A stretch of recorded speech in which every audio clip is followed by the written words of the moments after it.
This is your content-based contact class for English and academic communication skills, and your tutor is Mrs. Nivout. Welcome to the study of English and academic communication skills, Year 1, Semester 1.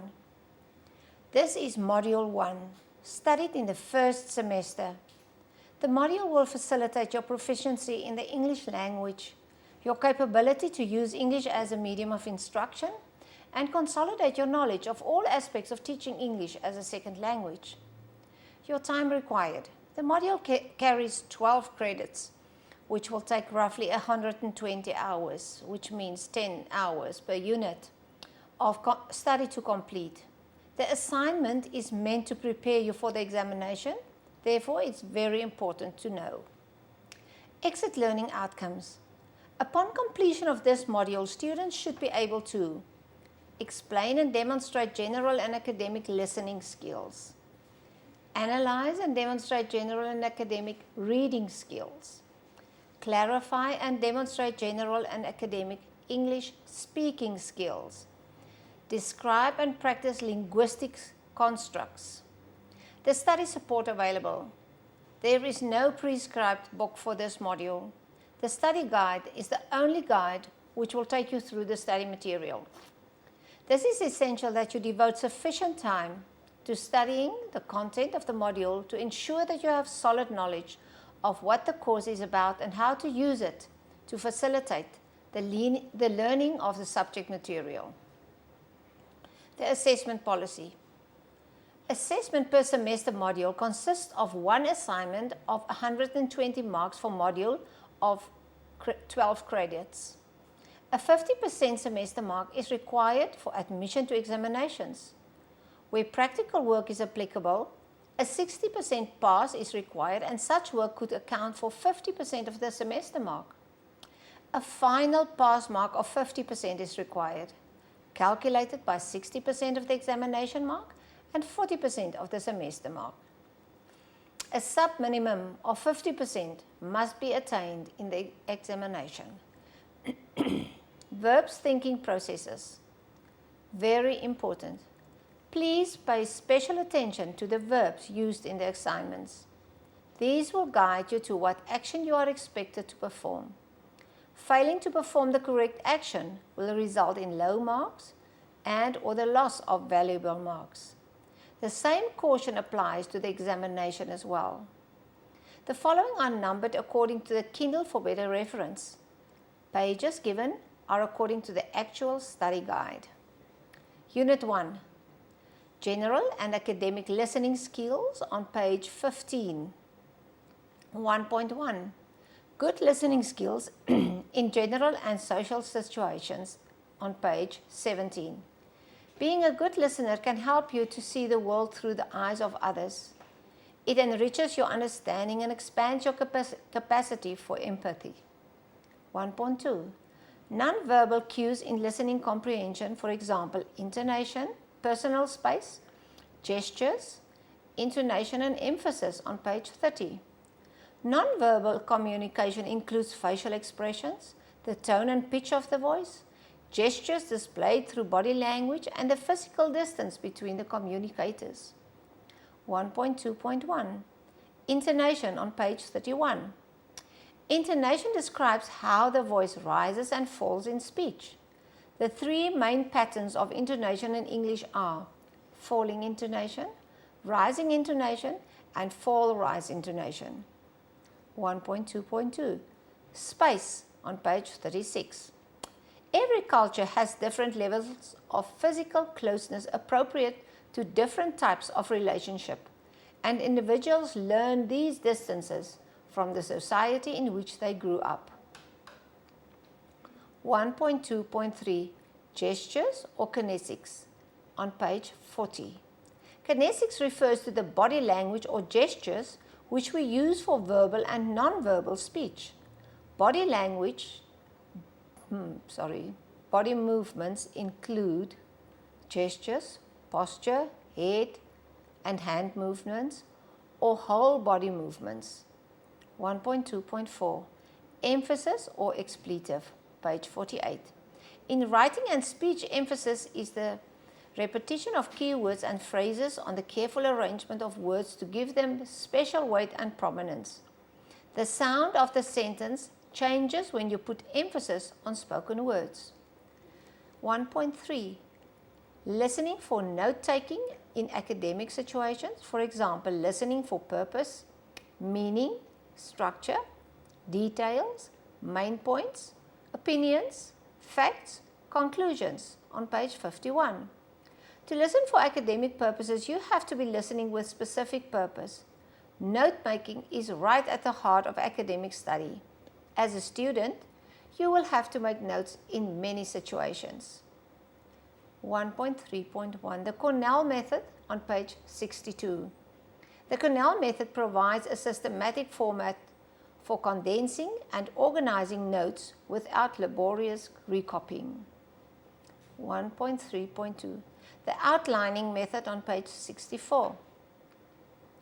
The information which is most general begins at the left with each more specific group of facts indented with spaces to the right.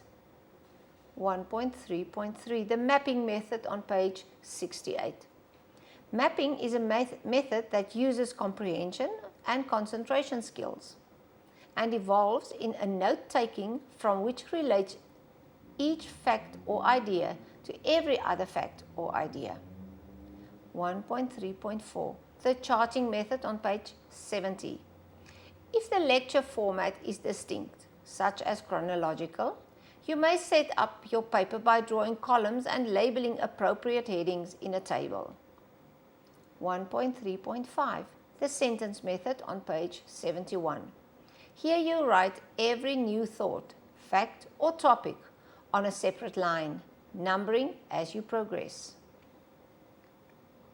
In Unit 2, the General and Academic Reading Skills on page 77. 2.1 The Value of Reading a Lot.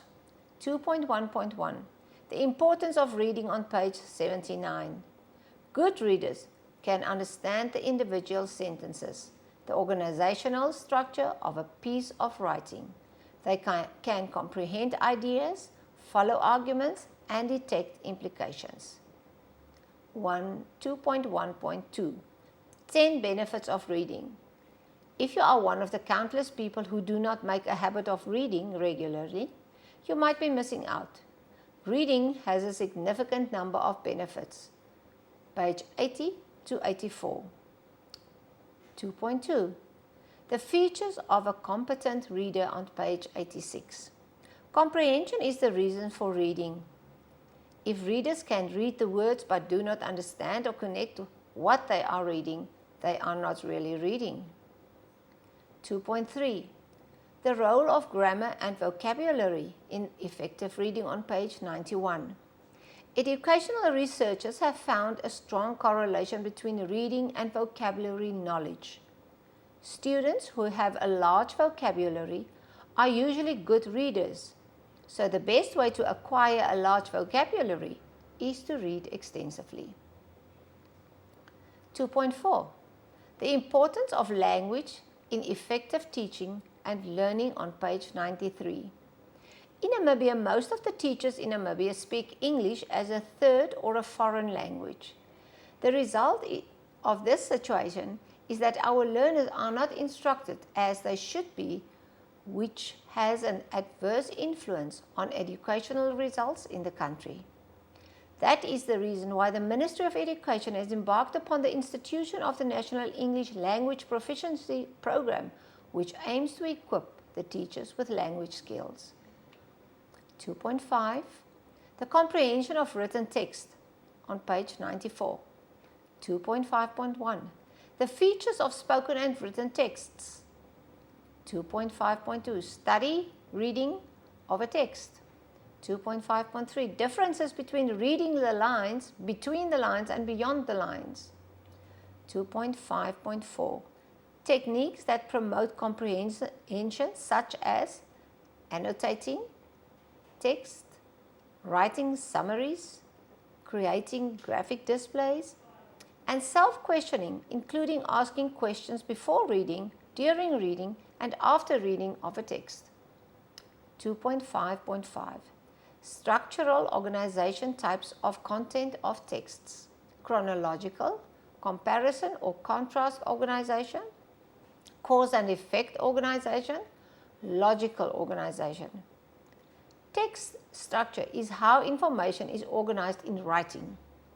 Text structures or patterns of organization not only vary from writing to writing, but text structures may also change frequently from paragraph to paragraph within a single piece of writing.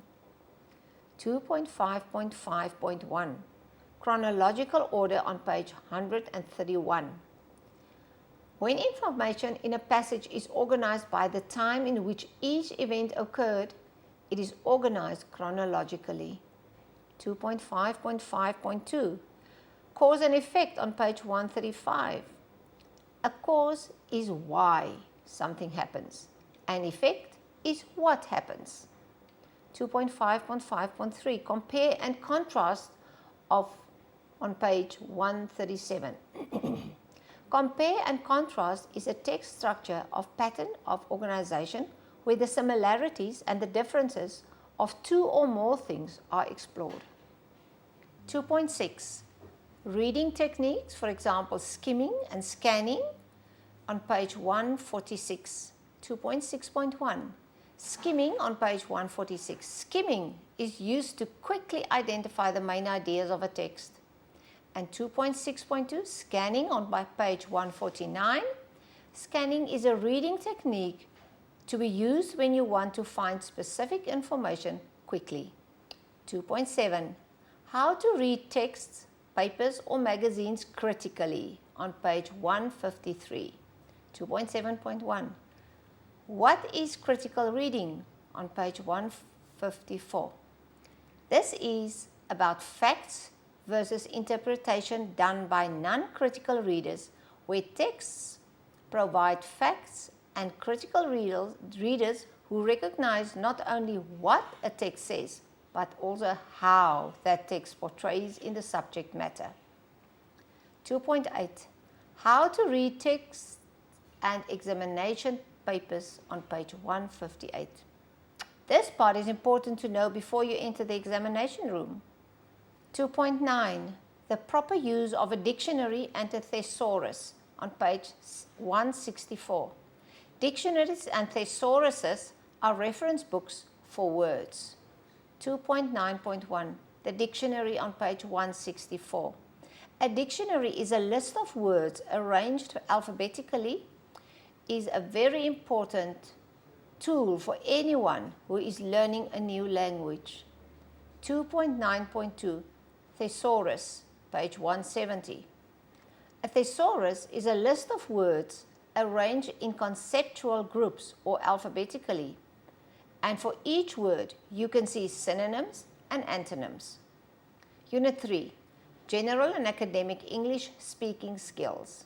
3.1 Pronunciation of English sounds on page 174. At the basis of your ability to hear English words correctly, to recognize if words are pronounced correctly or incorrectly, and to be able to pronounce the words which you choose to use correctly, you have to have knowledge of the English phonetic alphabet. Please study the following extracts carefully and practice the sounds as given. 3.1.1 The Modern English Alphabet on page 175. Here the letters of the alphabet, as we know them, are given with the pronunciation and the way they are written in phonetics in brackets. 3.1.2 How to learn pronunciation of a foreign language on page 179. Speaking a language with a good accent is not a matter of sounding good and impressing people. It changes the way you listen to the language, and it changes the way people speak to you. As you connect what you hear with what you read and what you say, you are tightening the connections between every facet of the language. It makes vocabulary easier to learn. It brings the vocabulary to your tongue with more ease. 3.1.3 Tips for practicing English pronunciation. Find these tips on page 181. 3.2. Compiling a glossary of 50 new words and their meanings per semester. 3.1. What is a glossary? On page 184. It is a list of terms in a specific subject, field, or area of usage with accompanying definitions, usually at the back of a book, explaining or defining difficult or unusual words and expressions used in the text. 3.2.2. What is the difference between a glossary and a dictionary? On page 184. A dictionary is a published book with a meaning of many words, while a glossary is a type of personal list in which you put your words you do not know about. And you then find the meaning in a source such as a dictionary. 3.2.3. How to compile a glossary? On page 184. When we read subject material, we often find new and uncommon words which we maybe have not encountered before. It is advisable to have a specific notebook or file or computer file where you can record these words. Write the meaning of the correct pronunciation of the word next to it. 3.3. Basic interpersonal communication skills on page 186. Basic interpersonal communicative skills are language skills needed to interact in social situations. 3.4. Oral etiquette in the following situations. 3.4.1. Telephone conversations on page 191. Proper telephone etiquette is very important in that you are representing your department or institution. Remembering to use the proper telephone etiquette, whether answering the phone or making phone calls, leaves callers with a favorable impression of you and your institution in general. 3.4.2. Assertive participation in meetings, page 198. Many people dread meetings, even though they are a necessary part of everyday business. Meetings lose their effectiveness through misuse and lack of assertive communication between the participants. 3.4.3. Interviews on page 206. Your physical appearance is important when you have an interview. 3.4.3.1. How to prepare for interviews, and this you will find on page 207 to 211. 3.4.3.2. How to answer 10 of the most common interview questions, and these questions you can find on page 212 to 215. 3.4.3.3. 12 tips to hone your interview skills, and these tips can be found on page 215 to 211. 3.4.4. Warnings, apologies, stating conditions on page 222. The art of communication lies inherently in your ability to convey your message without intimidating or insulting your audience, be it one or more persons.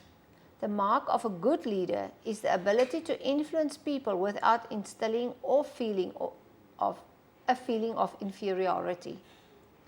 3.4.4.1. Written warnings.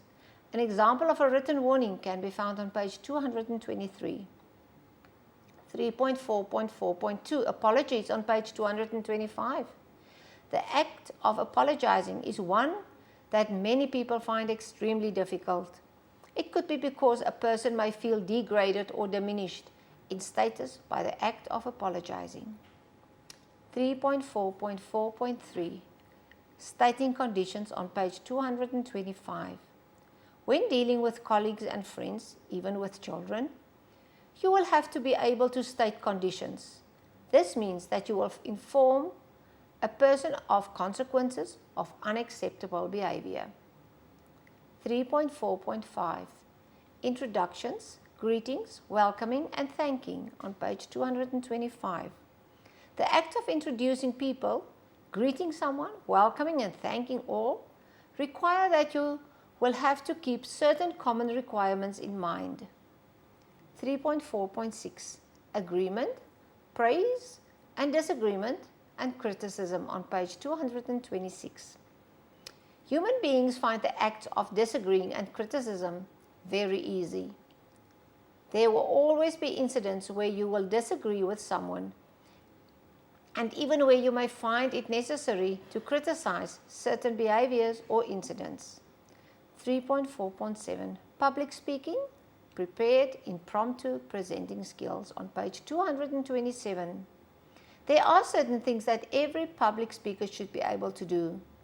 3.4.8 Interaction with learners in the classroom, colleagues, heads of department, school principal and parents on page 231. There are important aspects of communication which you need to bear in mind when communicating with others. 3.5 The use of the W questions for gathering information on page 234. The 5 W's and 1 H are questions whose answers are considered basic in information gathering. According to the principle of the 5 W's, a report can only be considered complete if it answers these questions, starting with the interrogative word. 3.5.1 How to ask direct questions on page 237. Direct questions are the most common type of question in English. Direct questions are asked when asking for both simple and complex information. 3.6 Common law guidelines for managing or chairing group discussions on page 240. Chairing a meeting means ensuring that a meeting achieves its aims. The meeting should have been called for a specific purpose, and all discussions at the meeting must be steered to this end. This may sound simple in theory, but in practice, it is a very demanding task. Unit 4. Linguistic constructs on page 243. 4.1. Levels of language on page 246. On this topic, we explore some of the different aspects of language.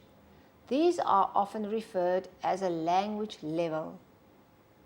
If we want to look carefully at language and how it works, we have to notice that there are different aspects of language structure which need separate consideration.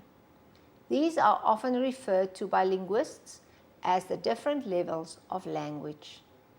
4.1.1 The sound and letter level on page 246. Spoken language physically consists of distinctive speech sounds, phonemes, strung together to make up a word. Written English does not have sounds, although we can to some degree hear the sounds behind the writing in our imagination. Instead, it has a set of alphabetical symbols which we conventionally associate with the phonemes of English. 4.1.2 The grammatical level on page 248. A second linguistic level we can distinguish is that of grammar. Most English grammar is controlled by the order in which words and phrases come into the section. 4.1.3 The meaning level, lexis, semantics and pragmatics on page 249. In our brief look at the phonological and grammatical levels of language, we have already mentioned another linguistic level, the level of meaning. 4.1.4 The meaning level again, pragmatics, on page 250. In addition to word meaning, the lexis, and sentence meaning, semantics, there is another important aspect of meaning, which is usually called pragmatics. Pragmatics is the study of meaning in context. 4.1.5 The meaning level again, intertextual relations, page 251. Another, more general aspect of context which affects meaning is the fact that when we talk or write, we do so remembering previous texts and speech. In this way, we can say something which we know our hearers or readers will connect to another piece of text or talk. 4.2. Parts of speech: nouns, verbs, pronouns, adjectives, adverbs, and prepositions. 4.2.1. Nouns on page 253. A noun is a word for a person, a place, or a thing. Everything we can see or talk about, something we can touch, or something we cannot touch. 4.2.1.1. Common nouns on page 254. A common noun is the word used for a class of person, place, or thing. 2.4.1.2. Proper nouns on page 256. A proper noun is the name of a person, place, or thing, and that is its own name. A proper noun always starts with a capital letter. 4.2.1.3. Collective nouns on page 258. A collective noun is the word used for a group of people or things. 4.2.1.4. Gerunds on page 264. Gerunds are formed from verbs. They end with ing. They are a type of common noun. 4.2.1.5. What is a verbal noun? Page 271. A verbal noun is a noun that has no verb-like properties despite being derived from a verb. 2.4.1.6. Compound nouns on page 274. A compound noun is one comprising at least two words. Sometimes they are hyphenated. 4.2.1.7. Abstract nouns on page 280. An abstract noun is a type of noun that refers to something with which a person cannot physically interact. A noun is a person, place, or thing. However, in many cases, the thing might be an intangible concept, which means it is an abstract form of a noun. 4.2.1.8. Diminutives on page 285. This is a word, form, or suffix that indicates smallness. 4.2.1.9. Plural nouns on page 288. The word plural denotes a quantity greater than one. Plural contrasts with singular, which denotes only one. 4.2.1.10. Gender on page 296. Gender is a category of noun. A noun's gender determines how it behaves with other words. For example, the man takes his coat. The gender of man is masculine. Therefore, the associated possessive adjective must be masculine too, that is, his. 4.2.1.11. Common errors related to nouns, and these you can find on page 306 and 307. 4.2.2. Verbs on page 307. Verbs are doing words which can express a physical action, a mental action, and a state of being. 4.2.2.1. Express actions on page 309. Many verbs express physical actions. 4.2.2.2. Express state of being on page 310. A small but extremely important group of verbs do not express any activity at all. The most important verb in this group, arguably of all, is the verb to be. 4.2.2.3. Express tense, page 311. Verbs can express actions in the present, the past, or in the future. 4.2.2.4. can be subject or object. Page 312. The person or things performing the action of the verb is said to be the subject of the verb or the subject of the sentence. Many verbs perform an action on something, and this is called the direct object of the verb. Some verbs cannot have a direct object and are said to be intertransitive verbs. Some verbs have two objects. 4.2.5 Voice on page 314. Passive sentence.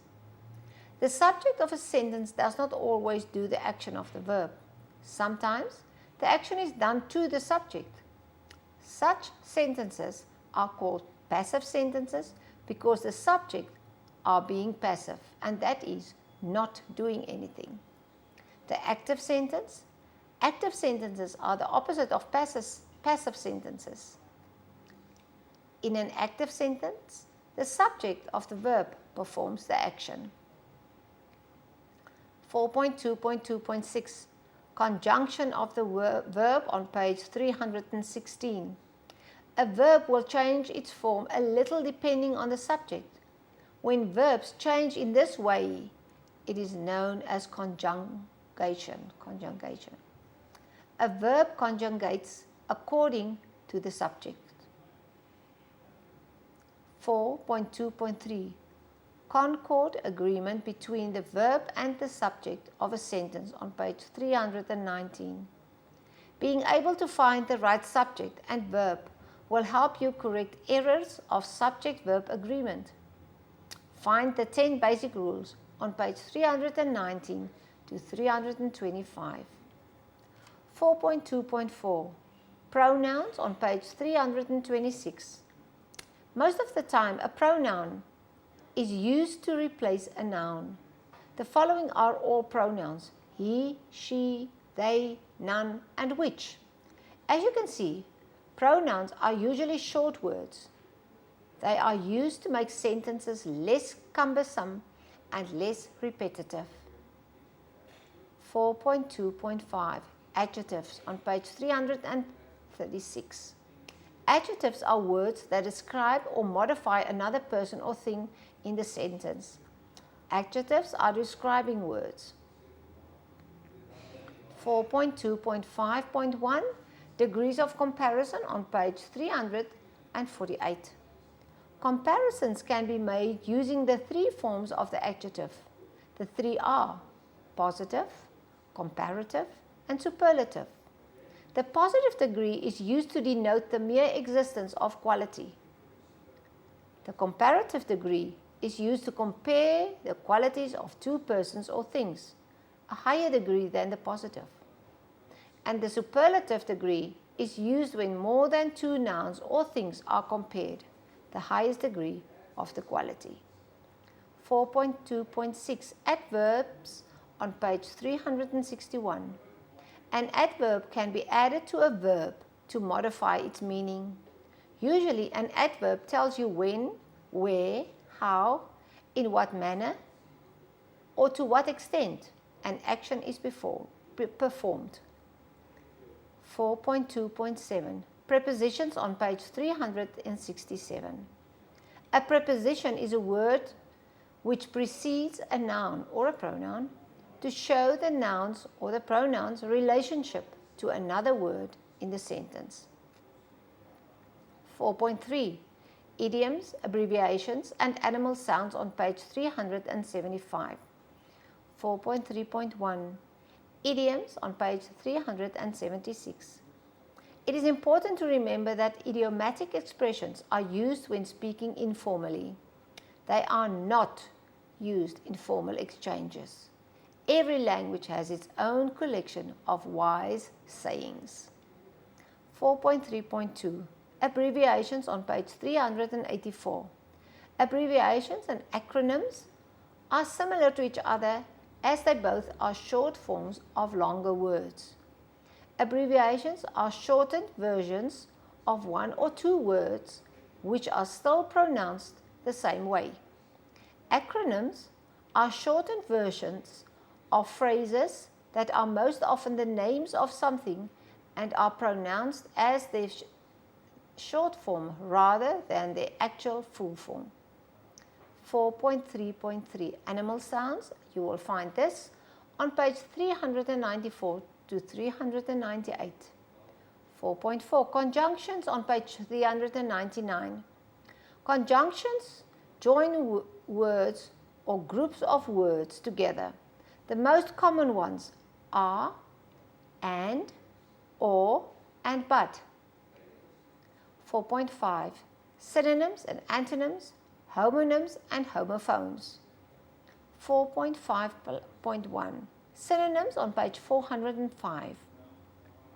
Synonyms are words that are similar or have a related meaning to another word.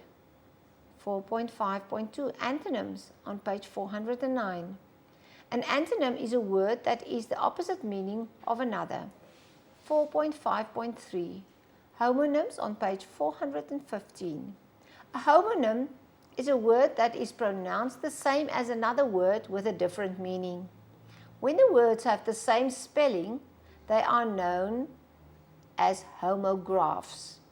When they have different spellings, they are called homophones. 4.5.4 Homophones and the different types of homophones you can find on page 419 to 429. If you have any question you would like to ask me, it is the best to email me at cloter@mweb.com.na and I can give you a well-constructed answer. Good luck and all of the best for this course and for the coming examination. Mrs. Nieuwoud.